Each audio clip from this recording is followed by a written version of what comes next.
1859년 런던에 존경받는 휘트모어 부인이 의사를 찾아갔습니다. 그녀는 불안을 유발하는 여러 증상들을 호소했습니다. 이 증상들에는 불면증, 신경긴장, 과민성이 포함되었습니다. 그녀는 이를 조심스럽게 신경발작이라고 불렀습니다. 당시 통용되던 의료 기준에 따라 그녀의 의사는 그녀에게 히스테리 진단을 내렸습니다. 그는 현대 의사라면 즉시 면허를 박탈당할 만한 치료법을 처방했습니다. 의사는 그녀를 진찰대에 눕혔습니다. 그런 다음 그는 손으로 그녀의 성기를 자극하여 임상적으로 히스테리 발작이라고 기록한 상태에 이르도록 했습니다. 이것은 은밀하게 활동하는 비윤리적인 돌팔이 의사의 행위가 아니었습니다. 그것은 합법적인 의료 행위로 여겨졌습니다. 유럽과 미국의 가장 존경받는 클리닉에서 명망 있는 의사들이 이 치료를 수행했습니다. 2000년이 넘는 기간 동안 의사들은 여성들을 히스테리로 치료했습니다. 히스테리는 모호한 진단이었습니다. 이 진단은 원래 떠돌아다니는 자궁에 대한 믿음에서 유래했습니다. 빅토리아 시대에 이르러 그 이론은 오늘날 우리에게는 완전히 기이하게 느껴지는 것으로 변했습니다. 의사들은 문자 그대로 오르가즘을 의료 치료법으로 유도하고 있었습니다. 그들은 자신들이 무엇을 하고 있는지 깨닫지 못한 채 이러한 행위를 했습니다. 이 놀라운 실화는 빅토리아 시대의 성적 억압이 얼마나 깊었는지 설명합니다. 의사들은 결국 손의 피로를 덜기 위해 바이브레이터를 발명했습니다. 그들은 자신들이 하는 일의 실제 본질을 완전히 알아차리지 못했습니다. 이제 다시 이야기로 돌아가겠습니다. 우리는 의사들이 어떻게 떠돌아다니는 자궁을 믿는 것에서 우연히 바이브레이터를 발명하게 되었는지 살펴보겠습니다. 히스테리라는 개념은 고대 이집트까지 거슬러 올라갈 수 있습니다. 하지만 이 증상에 이름을 붙인 사람은 그리스의 의사 히포크라테스였습니다. 히스테리는 그리스어로 자궁을 의미했습니다. 의사들은 여성의 자궁이 몸 안에서 문자 그대로 움직일 수 있다고 믿었습니다. 이 움직임은 다른 장기를 압박하여 질병을 일으킨다고 생각했습니다. 플라톤은 자궁을 동물 안에 있는 또 다른 동물이라고 묘사하기도 했습니다. 그는 자궁이 아이를 간절히 원한다고 믿었습니다. 여성이 너무 오랫동안 임신하지 않으면 그녀의 자궁이 몸 안을 떠돈다고 여겨졌습니다. 이는 불안부터 실신발작까지 모든 것을 유발했습니다. 처방된 치료법은 결혼과 임신을 통해 이 불안한 장기를 만족시키는 것이었습니다. 르네상스 시대에 이르러 의사들은 떠돌아다니는 자궁이라는 문자 그대로의 생각을 버렸습니다. 하지만 그들은 히스테리 진단을 계속 유지했습니다. 히스테리와 관련된 증상 목록은 광범위하게 확대되었습니다.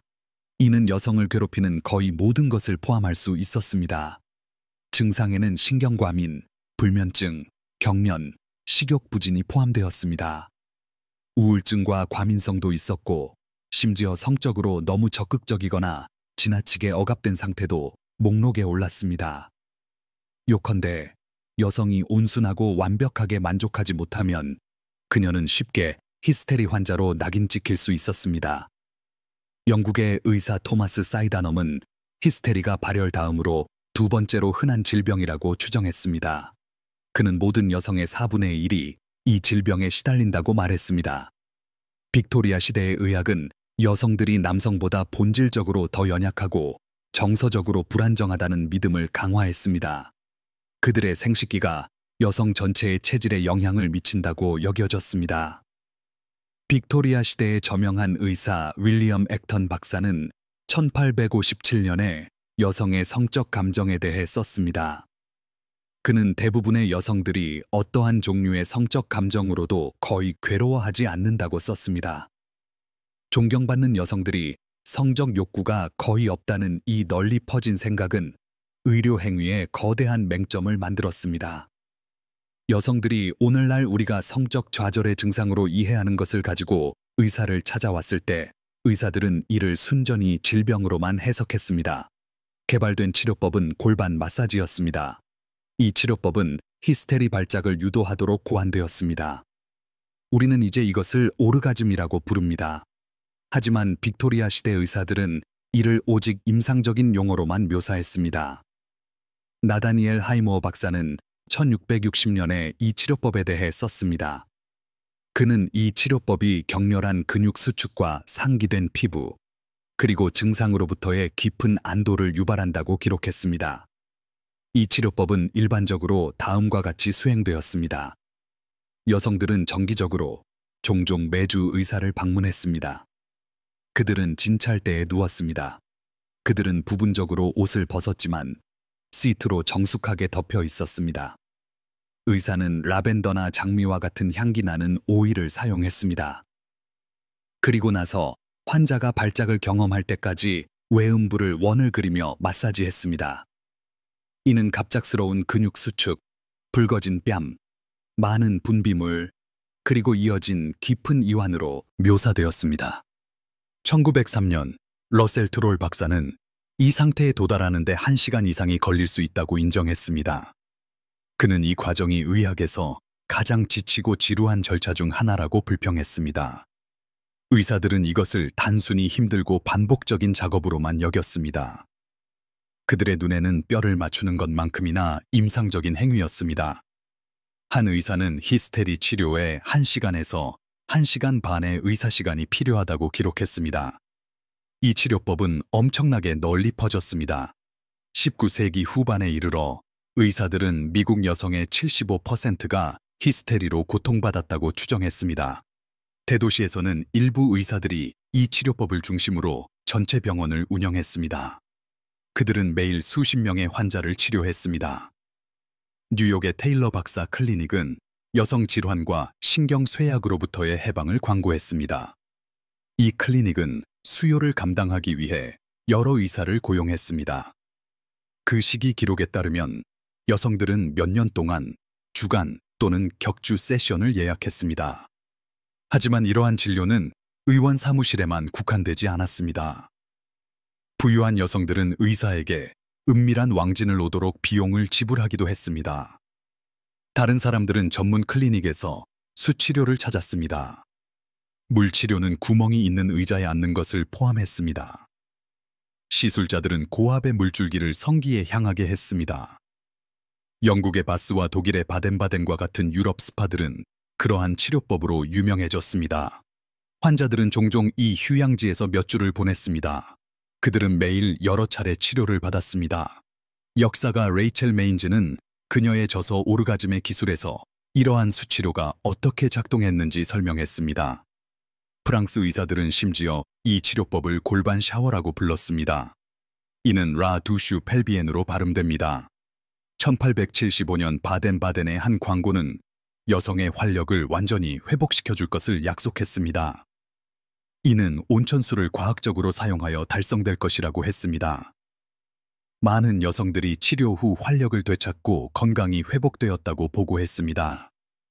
1880년대에 이르러 의사 조셉 모티머 그랜빌은 문제에 직면했습니다.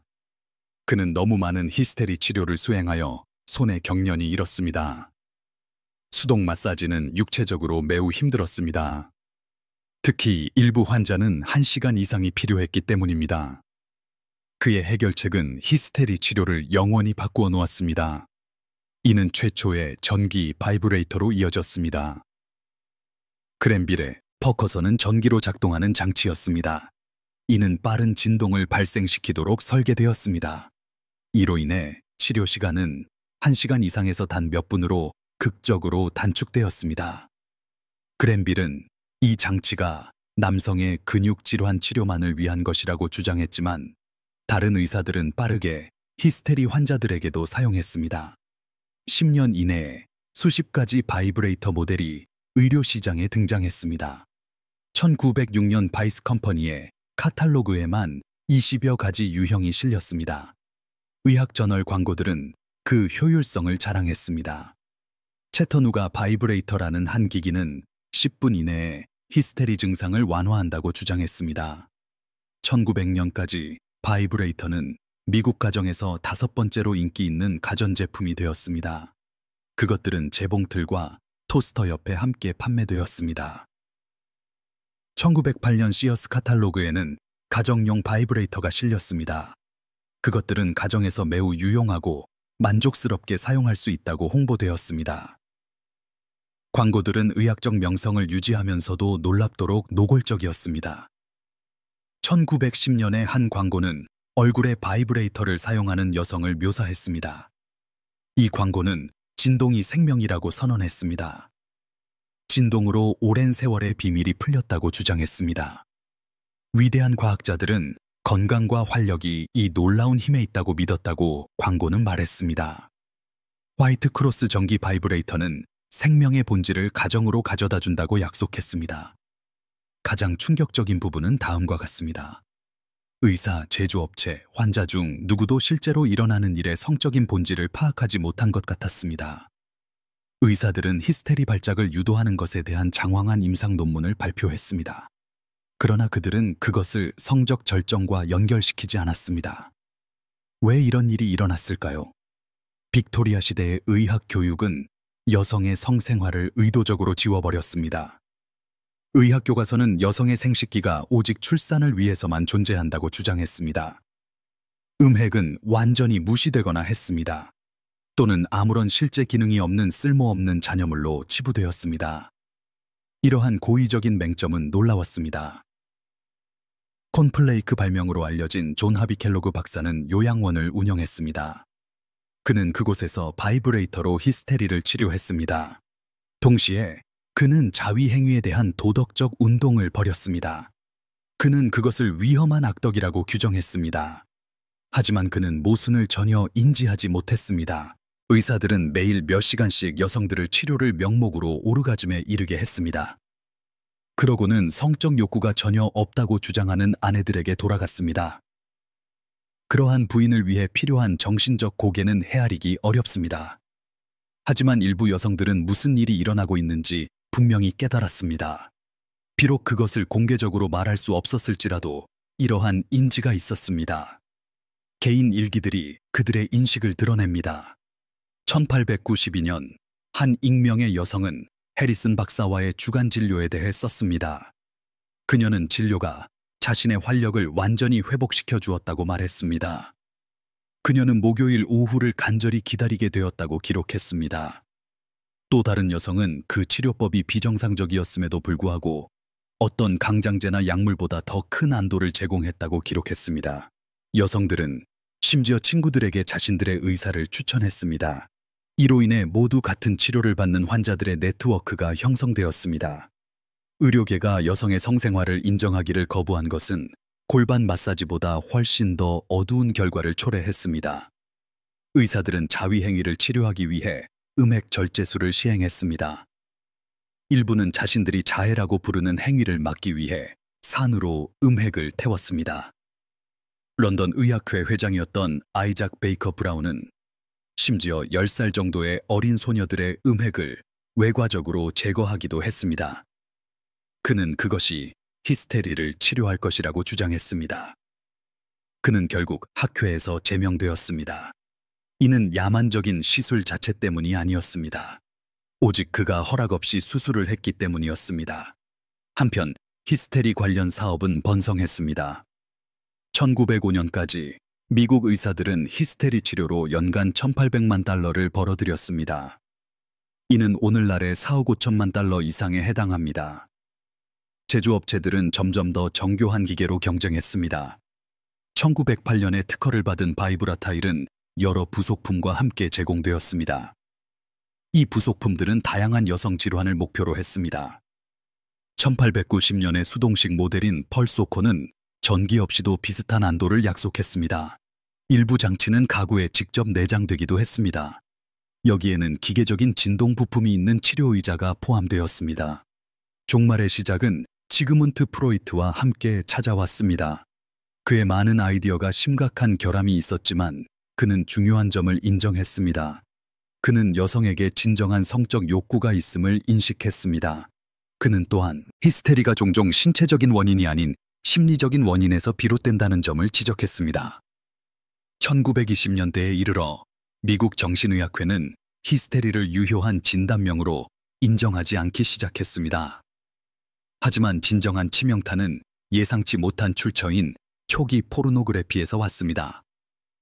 1920년대에 스테그 필름들은 여성들이 바이브레이터를 노골적인 성적 목적으로 사용하는 모습을 묘사하기 시작했습니다. 거의 하룻밤 사이에 존경받던 의료기기는 성적인 것과의 연관성으로 인해 더럽혀졌습니다. 이전에는 주류 카탈로그에 실리기도 했던 기기였습니다. 시어즈는 1925년경까지 카탈로그에서 진동기를 없앴습니다. 의사들은 조용히 이 시술을 중단했습니다. 의료용 캐비닛에서 먼지를 뒤집어 쓰던 진동기들은 몰래 버려졌습니다. 1952년경에는 히스테리가 공식 의학 교과서에서 완전히 사라졌습니다. 그러나 그 유산은 여전히 남아 있었습니다. 여성들은 자신들의 건강 문제를 호소했습니다. 그러나 이 문제들은 감정적이거나 히스테리적이라고 일축당했습니다. 그 낙인은 여성들의 경험을 무효화하는 광범위한 문화적 도구로 변질되었을 뿐입니다. 여성의 성이 진지하게 연구된 것은 1960년대에 이르러서였습니다. 이것은 마스터스 앤 존슨의 획기적인 연구를 통해 이루어졌습니다. 그들의 연구는 빅토리아 시대 환자들이 알고 있던 바를 확인했습니다. 그러나 환자들은 이를 참아 소리내어 말할 수 없었습니다. 그들은 소위 히스테리 발작이 오르가즘에 불과하다는 것을 확인했습니다. 돌이켜보면 거의 믿기지 않는 일입니다. 교육받은 의사들이 어떻게 오르가즘을 알아보지 못했을까요? 그들은 어떻게 노골적인 성적 행위를 순전히 의료 행위라고 믿으며 시행할 수 있었을까요? 그 해답은 문화적 맹점에 있습니다. 빅토리아 시대 사회는 여성의 성적 현실을 절대적으로 부정했습니다. 이것이 심각한 오해의 세상을 만들었습니다. 의사들은 매일 오르가즘적 해방감을 제공할 수 있었습니다. 그들은 그것이 진정 무엇인지 스스로 인정하지 않은 채 그렇게 했습니다. 역사학자 레이첼 메인스는 이 기묘한 의학의 한 장을 기록하는 데 여러 해를 보냈습니다. 그녀는 중요한 아이러니를 강조했습니다. 빅토리아 시대 의사들은 자신들이 질병을 치료하고 있다고 확신했습니다. 그러나 그들은 사실상 성적 만족감을 제공했습니다. 이것은 많은 여성들이 평생 받은 유일한 만족감이었습니다. 그 수치는 충격적입니다. 1850년부터 1920년까지 히스테리 치료는 절정에 달했습니다. 대도시의 수백만 명의 여성들이 정기적인 골반 마사지를 받았습니다. 일부 여성들은 수십 년 동안 매주 의사를 방문했습니다. 이것을 생각해 보십시오. 성인 여성의 단 10%만이 치료를 받았다고 가정해 봅시다. 각각 평균 20번의 세션을 받았다고 할 때 그 수치는 엄청났습니다. 이는 여전히 수천만 건의 의학적으로 유도된 오르가즘에 달하는 수치였습니다. 의사들은 이것이 질병을 치료하는 것이라고 진심으로 믿고 이 시술들을 시행했습니다. 이 역사는 중요합니다. 이는 문화적 가정이 의학과학을 얼마나 깊이 왜곡할 수 있는지를 보여줍니다. 이들은 비주류 치료사들이 아니었습니다. 그들은 당대 가장 존경받는 의사들이었습니다. 그들은 명문 의과대학에서 교육받았고 통용되는 절차를 따랐습니다. 그러나 그들은 빅토리아 시대의 억압에 너무나 눈이 멀어 있었습니다. 그들은 말 그대로 손안에 있는 명백한 진실을 알아보지 못했습니다. 그러므로 다음번에 누군가 여성의 건강 문제를 히스테리라고 일축한다면 이것을 기억하십시오. 수세기 동안 의료계는 여성의 신체에 대해 깊이 무지했습니다. 그들은 가짜 질병을 치료하면서 의도치 않게 진동기를 발명했습니다. 그들은 여성에게 성적 욕망이 없다고 너무나 확신했습니다. 심지어 자신들이 오르가즘을 유발했을 때조차 그것을 인식하지 못했습니다. 히스테리 치료는 의학 역사상 가장 기이한 에피소드 중 하나로 남아 있습니다. 이때는 의사들이 여성에게 필요한 것을 정확히 처방하던 시기였습니다. 그러나 그들은 자신들이 무엇을 하고 있는지 전혀 알지 못했습니다. 이 이야기는 몇 가지 충격적인 측면을 조명합니다. 여기에는 심오한 무지와 광범위한 문화적 부정 등이 포함됩니다. 더욱이 진동기는 한때 의사 진료실에서 청진기만큼이나 흔했습니다.